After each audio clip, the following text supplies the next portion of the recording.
그 다음에 지금 이 입력 항목 타이틀에 대해서 정리를 한 부분 사례들이에요. 정리를 해드리자면 웹폼의 항목 타이틀은 자연스럽고 간결해야 한다. 영어라면 대문자를 써도 바람직하다. 이를 통해 사용자가 가능한 한 쉽게 답변할 수 있도록 해야 한다.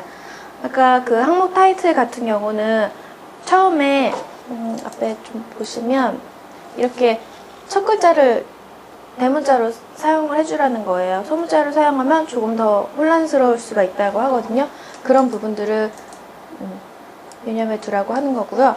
그 다음에 완료 시간을 줄이고 싶거나 여러 언어를 지원하는 지역화 작업 때문에 항목 타이틀 길이가 유동적이라면 상향 정렬을 고려하라.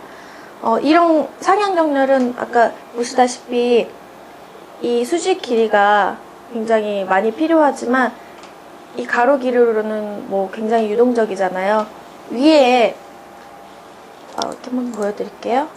만약에 이 항목 타이틀의 제목이 굉장히 길어져요. 계속 길어진다고 해도 이 수평 공간에는 아무런 지장이 받지 않잖아요. 그렇기 때문에 그런 부분에 대해서는 장점이라고 얘기를 하고 있습니다. 그 다음에 위와 목표가 비슷하지만 수직 공간에 제한이 있다면 항목 타이틀을 우측 정렬하는 걸 고려하라. 이거 같은 경우는 좌측, 우측으로는 수평 공간은 많이 필요하고 유동적이게 되겠지만 수직 공간에는 많이 그렇게 지장을 주지 않을 거예요. 그 다음에 많은 질문 중에 몇 개가 사용자들이 숙고해서 답해야 하는 경우에는 항목 타이틀의 좌측 정렬을 고려하라라고 얘기하고 있습니다. 그 다음에 매우 짧은 폼처럼 공간 제약이 심할 경우 입력 필드 내부에 항목 타이틀을 배치하는 방식이 좋다. 단 적절한 인터랙션과 맥락을 고려해야 한다. 아까 그 입력 필드 안에 항목 타이틀을 넣어주는 거 그걸 말하는 거거든요.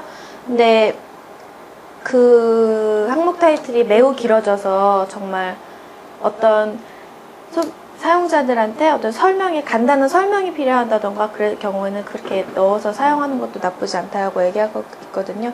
그런 거를 얘기하고 있고, 단 여기서도 마찬가지로 적절한 인터랙션과 맥락, 구분점을 준다던가 이런 것들이 필요하다라고 얘기하고 있습니다.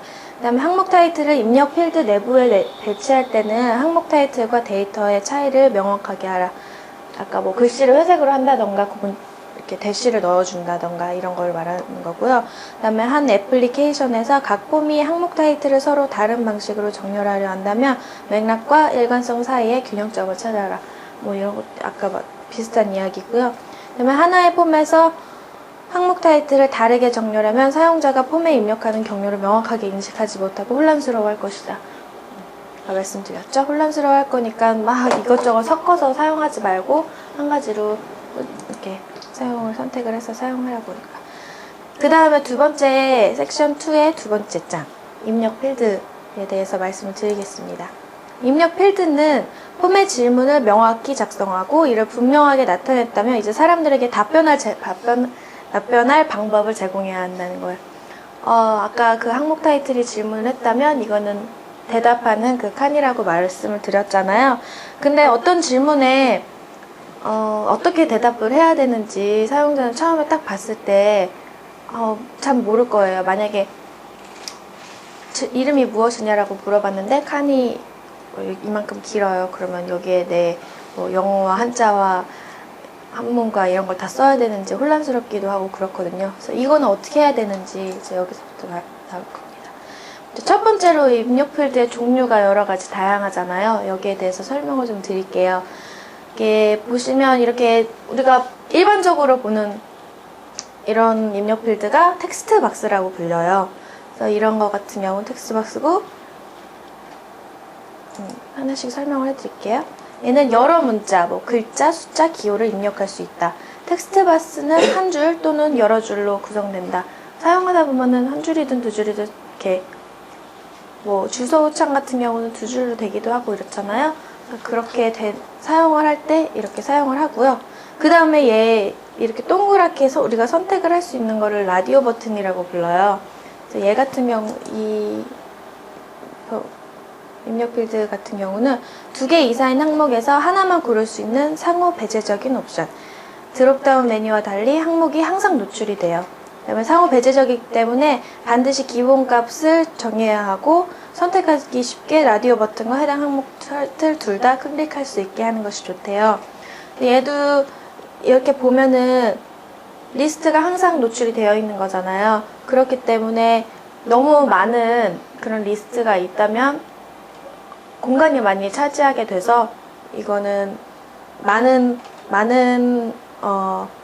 항목에서는 사용하지 않는 게 좋다고 해요. 그래서 뭐 상호 배제적이라는 것이 얘하고 선택적인 거기 때문에 다른 그런 상호 배제적인 그런 느낌 그런 게 있잖아요. 그래서 항상 그래서 기본값을 이렇게 넣어주라는 거예요.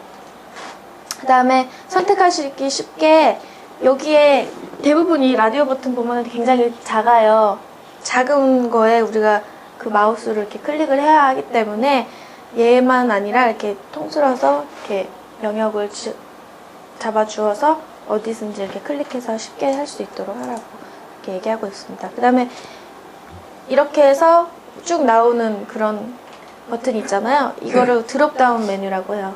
밑으로 내려오니까 드롭다운 메뉴라고 부르는데 이거 같은 경우는 상호 배제적인 선택지가 2개 이상이 되고 이 중 하나만 고를 수 있다. 메뉴를 클릭하지 않으면 현재 선택한 항목만 보인다. 화면에서 적은 영역을 차지하기 때문에 서로 배타적인 선택지를 많이 표시하기에는 라디오 버튼보다 좋다. 이런 장점에도 드롭다운 메뉴에 너무 많은 항목을 넣는 것은 피해야 한다. 이게 읽어서 다 아시겠지만 뭐 여러 가지 항목이 쭉 나오고 그 중에 하나를 선택할 수 있는 거잖아요. 그리고 선택하지 않으면 지금 선택한 그 항목만 보이는 거잖아요. 그리고 화면에서 적은 영역을 이렇게 많은 항목이 쭉 다 나오는 게 아니니까 라디오 버튼처럼 항상 노출되어 있는 게 아니기 때문에 적은 영역을 차지하기 좋은 그런 장점이 있어요. 그래도 또 이거를 너무 많이 항목을 넣는 것은 피해야 한다고 해요. 예를 들어서 미국에는 주가 있잖아요.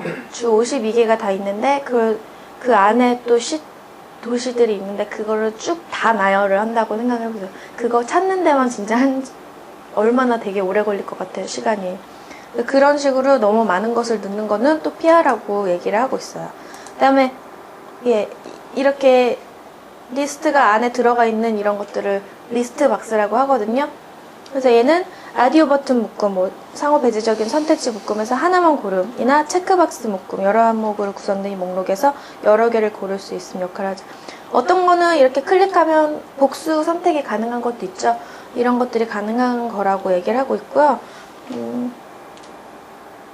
이것도 마찬가지로 너무 긴 많은 항목들을 나열하게 되면 여기 스크롤바가 생기기도 하고 그래서 마찬가지로 너무 많은 항목들을 넣지 않는 것이 좋다고 합니다. 그 다음에 우리가 이렇게 체크하는 이 박스를 체크박스라고 불러요. 그래서 이거는 하나 이상인 선택지에서 여러 개 선택할 수 있대요. 그리고 한 항목으로 구성된 체크박스는 보통 예 아니요 질문하잖아요. 동의합니다, 아닙니다, 사용하겠습니다 이런 거. 그리고 라디오 버튼과 마찬가지로 항목 타이틀과 체크박스 둘 다 클릭할 수 있게 하는 게 좋대요. 여기를 클릭하더라도 이게 클릭이 될 수 있도록 하는 게 좋다고 합니다. 그래서 여기까지 입력 필드의 종류를 말아봤고요. 그래서 폼 요소 선택하기가 있어요. 어떤 걸 선택하는 게 좋은지 여기서 예가 하나가 나오는데요.